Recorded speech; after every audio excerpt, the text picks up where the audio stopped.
Chapter 11, Devotion Towards the Almighty, Part 2.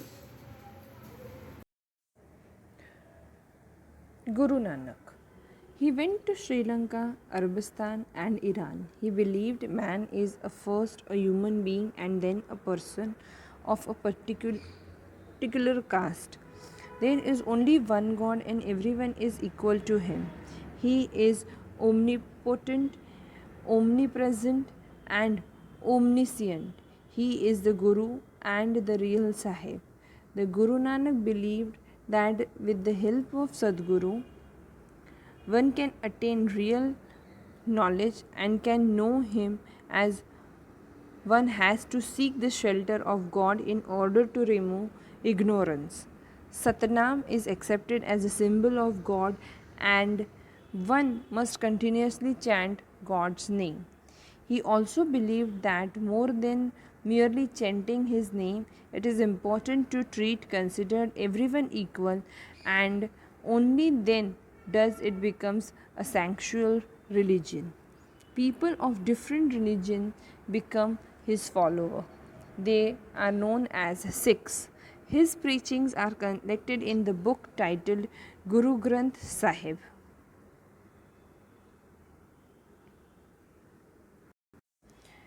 So over here, this Guru Nanak, he said that he visited to three places: Sri Lanka, Arabistan, and Iran. And over here, he said that there is only a human being, and man is the first human being, and then the person of a particular caste. So there is only a one God, and he used to believe that everyone is equal.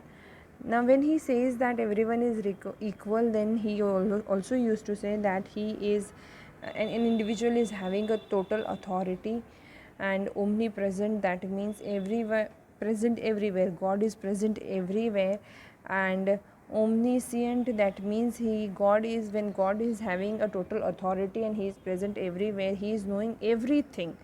Okay, so Guru Nanak believed that with the help of Sadguru, that means the help of a self, one can attain a real knowledge, and one has to seek the shelter of a God in order to remove arrogance within the self. And a Satnam is a symbol that has been accepted as a symbol of the God, and one need to chant the name of the God, and all the knowledge that he has given about this is been there in the book called Guru Granth Sahib, and many people started following this particular religion, and people who used to started follow this were known as Sikhs.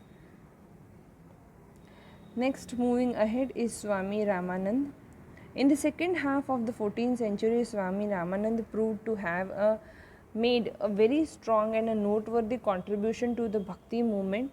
He preached his idea and beliefs in regional languages, and with the help of spread, which helped in spreading the Vaishnav Bhakt. He propagated the main ideas of the scholars, adding his own inputs if necessary, and spread the Bhakti revolution in northern India. Kabir and Raidas were his followers. So this Swami Ramanand, he was the Swami of 14th century, and he used to give preachings to the people in the regional languages. Suppose for Gujaratis, he used to speak Gujarati. For Maharashtrians, he used to speak Marathi, and this helped people in understanding the religion and also the spread of the Vaishnav cult. Vaishnav Bhakti movement were there, and it spread a lot in the northern India, and Kabir and Raidas were his followers. Moving ahead to the very famous saint of our own Gujarat, that is the Narsih Mehta. The most renowned Gujarati poet is Narsih Mehta, was born in the Nagar family. He spent time in the company of saint from his childhood days. Even though he got married, he had no attachment with his family. So he was basically born in a Brahmin Nagar family, high level Brahmins. and he was married, but he didn't have any attachment towards the family. He was so much engrossed in the Krishna bhakti. He was deeply affected when he saw people discriminating others on the basis of caste, color and creed.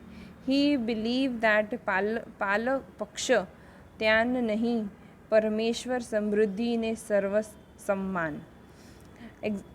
Where there is equality, there is God. So he didn't used to believe in the caste creed based discrimination, and he was very much into the Krishna bhakti. He used to believe where there is equality, there is a God. Using his own example, he proved that the person having faith and devotion towards God can overcome all problems in life. His knowledge, devotional songs and Prabhatiya deeply affected the Gujarati community. You must have heard of his devotional song Vaishnav Janato Tene Kahiye Je Peer Paraye Jane Re Par Prabhu Par Dukh Uppar Kariye To Man Abhiman Are Re. Okay, so this is a very famous song of his which we all have heard in our childhood days. He was married, he was born in a Naga family, he didn't had any affection, he didn't used to believe in any kind of caste, color, creed based discrimination. Equality was the only religion that he used to believe in. Moving ahead to Kabir.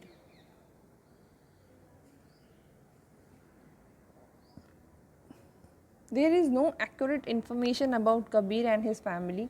However, through words of mouth, this is all the information obtained about him. He had a pleasing personality. He was married and worked as a weaver. He was not educated himself but understood everything about religion and sect from the discussions with saints and hermits.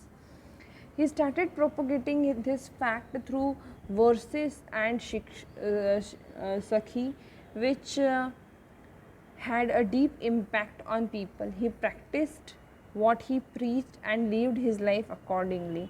According to him, there is only one supreme being who is known by the different name like Sahib, Allah, Khuda, Ram, Rahim, Govind, Brahma, etc. Therefore, Kabir was not only a great inspirer, motivator, or a propagator of the Bhakti movement of the medieval period, but also a founder of cultural integration. That was why he could start a new age. So, there is no accurate information about the Kabir that we would get, but he was a weaver by a profession. Though he was having a pleasing personality, and he was married also, but he was a follower of Swami Ramanand, and he used to believe that there is only a one God which has given a different name by different people, and he was the founder of a new cultural integration. That means cultural integration means different cultures coming together and becoming one. He used to say that these gods are named differently by different people like Sahib, Allah, Khuda, Ram, Rahim, Govind, Brahma, but they all are together, and he was considered to be the first person who started a new age of religious understanding. Raidas. Moving ahead to Raidas.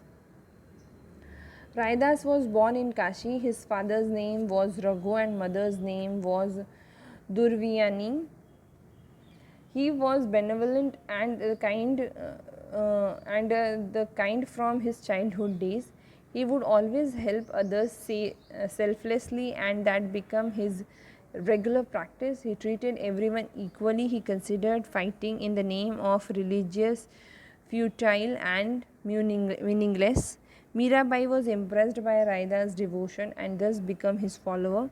Sant Kabir and Raidas were the disciples of the same preacher, Guru. Okay.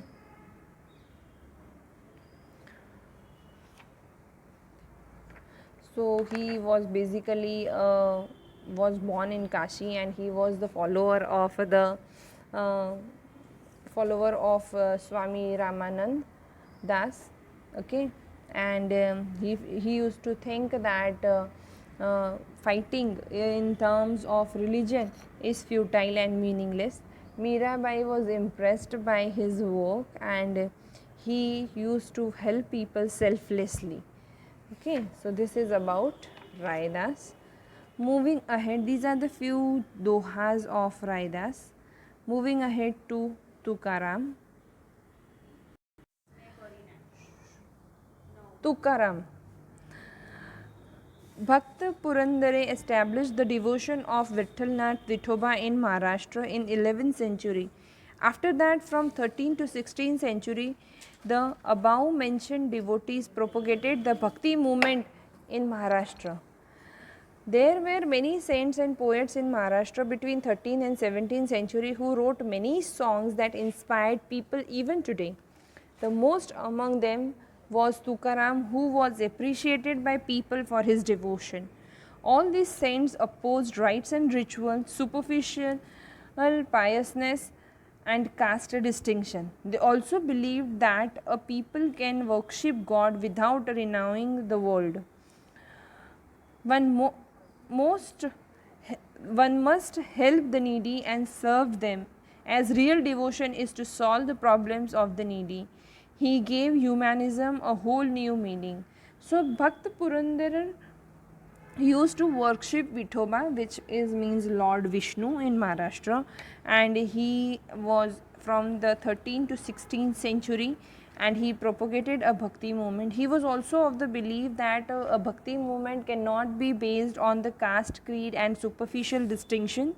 One need to help the people and serve them who are in real need. That's the only way of devotion to solve the problems of the needy, and he gave the entire new meaning to humanism and to the bhakti movement. So over here we end the chapter which was entirely based on the bhakti movement, and we complete the chapter 11, devotion towards the Almighty. Thank you.